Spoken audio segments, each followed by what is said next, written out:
Et bonjour tout le monde, bienvenue dans cette nouvelle vidéo. Comment faire des profits grâce aux enchères d'OpenSea, grâce aux meilleures offres.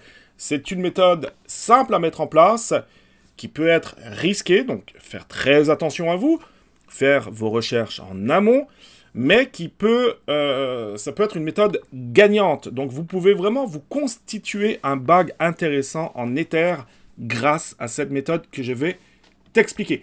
Alors déjà, sur OpenSea, on voit qu'ils ont rajouté des nouveaux onglets. Donc vous verrez qu'avec l'habitude, il y a tel ou tel onglet. Par exemple, là, ça va être peut-être un peu plus difficile. Le gaming peut être un peu plus facile parce que souvent, il y a des grosses hypes. Donc, puis il y a des gens aussi qui peut-être maîtrisent un peu moins les NFT, donc tout ce qui est achat-revente. Donc ils vont craquer, c'est-à-dire qu'ils vont accepter des enchères en WETH.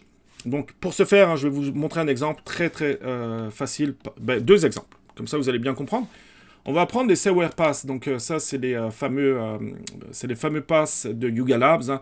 Les passes où vous pouvez jouer au jeu, et puis gagner des NFT, etc. Mais bon, de vous à moi, un, c'est trop cher. Et puis deux, c'est très difficile à atteindre des bons résultats dans le jeu.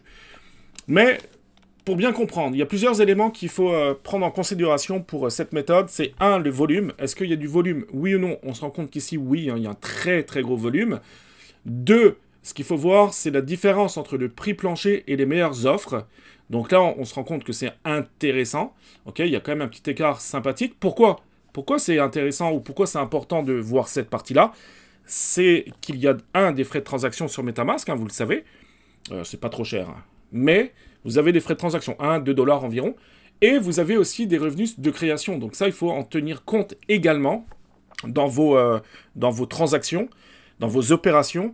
C'est pour ça que si vous faites cette méthode, notez-vous, faites un tableau et puis notez tout ça sur votre tableau. Donc à quel prix je vais l'acheter, à quel prix je vais le revendre avec les frais de transaction. Est-ce que c'est intéressant, oui ou non? D'accord, très important.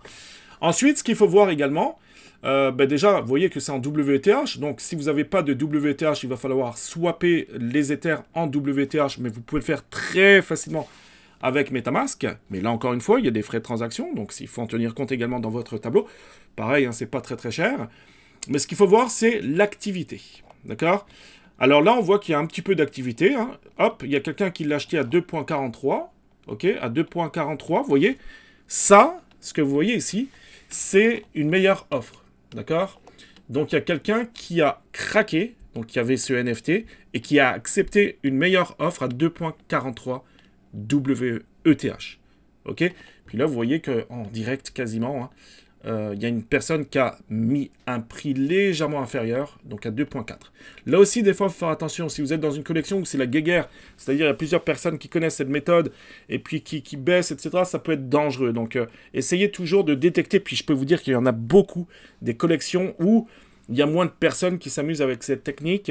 Et puis des collections où les personnes ont été vraiment hypées, où il y a du volume et qui ne s'y connaissent pas vraiment en NFT. Et qui là, vous allez voir, écoutez, vous pouvez faire plein d'opérations en une journée, et puis vous faire de l'argent. Ok? Donc ça aussi, c'est à vous de vérifier ça, mais je peux vous dire qu'il y a beaucoup de collections, justement, où il y a des très bons coups à faire. Ok? Encore une fois, faites très attention, hein, c'est quand même une technique qui peut être risquée. C'est pour ça que commencer avec des petits prix pour déjà tester, voir ce que ça donne, et puis essayer de voir les réseaux sociaux, voir s'il y a de l'engagement, s'il y a de la hype. Ok? Très important aussi. Parce que si jamais il y a quelqu'un qui accepte votre offre et puis que le prix après baisse et chute, ben vous allez être perdant. Vous voyez, là, en l'occurrence, il y a quelqu'un, encore une fois, qui a accepté une enchère à 2.42. Mais après, ce qu'il faut voir, est-ce que ça se vend au floor price? Ok?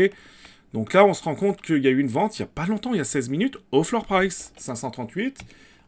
Voilà, donc là, il y a quelqu'un qui a un tout petit peu baissé. Mais il y a de fortes chances qu'avec cette technique, on puisse faire des bonnes opérations. Encore une fois, il y a 55 minutes, il y a quelqu'un qui l'a acheté au floor price. Ok?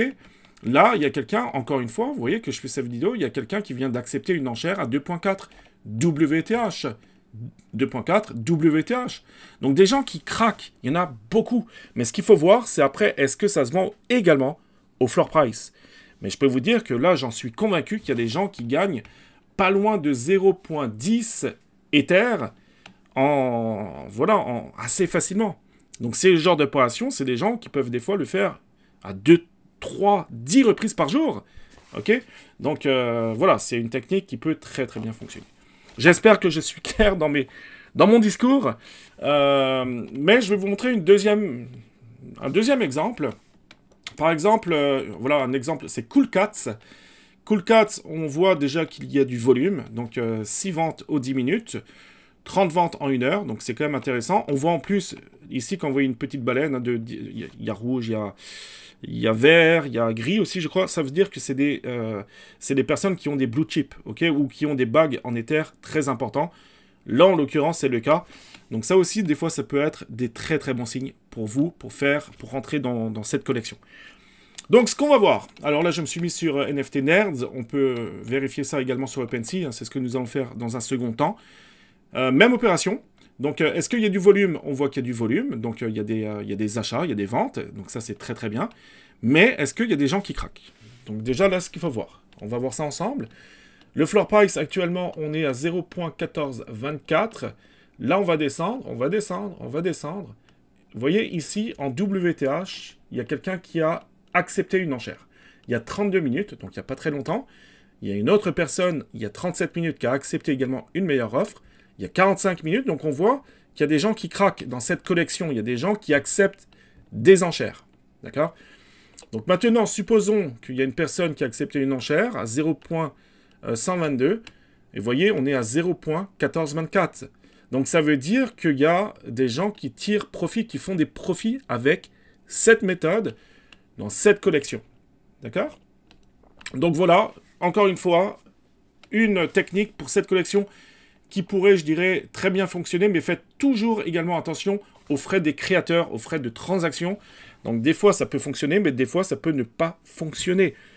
C'est pour ça que c'est une très bonne méthode qui peut très bien fonctionner, mais si vous ne la maîtrisez pas correctement, vous pouvez aussi perdre de l'argent. Et si jamais vous voyez qu'à un moment donné, ça se passe mal, ben là aussi, vous pouvez, je dirais, éviter le pire en vendant peut-être à perte votre NFT. Des fois, c'est dur psychologiquement, mais je pense que c'est important aussi d'accepter des fois de perdre un peu d'argent que de tout perdre. Il vaut mieux perdre 20%, 30% que de perdre intégralement votre investissement. Et puis, encore une fois, essayez de maîtriser cette méthode avec des petits montants au début. Donc là, on va aller voir sur OpenSea, donc Cool Cats. Ben, hop, je peux cliquer, on va cliquer directement là-dessus. Hop, ça va être beaucoup plus rapide. On va aller sur OpenSea. Voilà, donc Cool Cats, excellent. Hop. Donc déjà, il y a une supply de 11 575, donc très grosse supply. On a un volume de 85 Ethereum.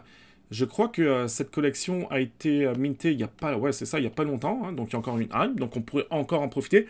Mais faites très attention aussi aux nouvelles collections, parce que souvent on le voit au début, au tout début du mint, bah, les prix explosent, et ensuite ça baisse, ça baisse, ça baisse, ça baisse. Donc faites très attention si vous décidez d'utiliser cette méthode pour des nouvelles collections. Personnellement, moi, je fais ça plus pour des collections qui sont sorties déjà depuis pas mal de jours. Le risque est moins important. Regardez aussi le pourcentage de listés, c'est un bon voyant.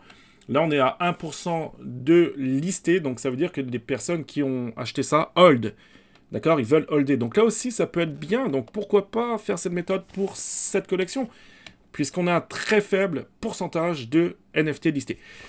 Alors, on est à 0.1424, parfait, à 0.125 en WETH, donc l'écart est quand même assez intéressant. On va regarder, pareil, même exercice dans l'activité. 0.2, ok. Ensuite, est-ce qu'il y a des gens qui ont craqué, c'est-à-dire qui ont accepté des enchères? Si on voit que non, on passe à une nouvelle collection. Si on voit que oui, ça peut être intéressant. Hop, il y a 36 minutes, il y a quelqu'un qui a accepté une enchère à 0.122. Donc 0.122, là on est même un peu plus cher.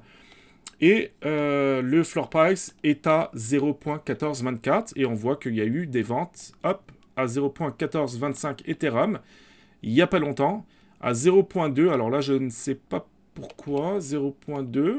Peut-être avec le degré de rareté ou autre, mais c'est assez surprenant.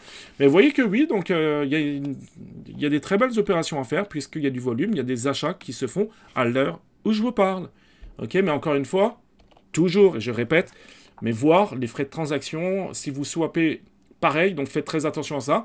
Et si vous vous rendez compte qu'avec le tableau Excel, par exemple, vous voyez que c'est une opération juteuse ou intéressante pour vous, ben voilà, vous pouvez l'utiliser. Je peux vous dire qu'il y en a beaucoup, beaucoup qui gagnent de l'argent grâce à cette méthode. Ok? Donc voilà, j'espère que cette vidéo vous aura plu. N'hésitez pas à me mettre en commentaire ce que vous pensez de cette méthode. Je suis très curieux de savoir si c'est une méthode qui pourrait vous intéresser. Et nous, on se dit à très bientôt. Demain, il y a une nouvelle vidéo qui va sortir sur les erreurs qu'il faut éviter de faire sur les NFT. Parce que j'ai perdu beaucoup d'argent. J'en ai gagné aussi, heureusement. Mais j'en ai perdu beaucoup avec des erreurs que vous pouvez éviter de faire. Donc, je vais tout vous expliquer ça demain dans la nouvelle vidéo. Très bonne journée à vous, les amis. Ciao, ciao, ciao!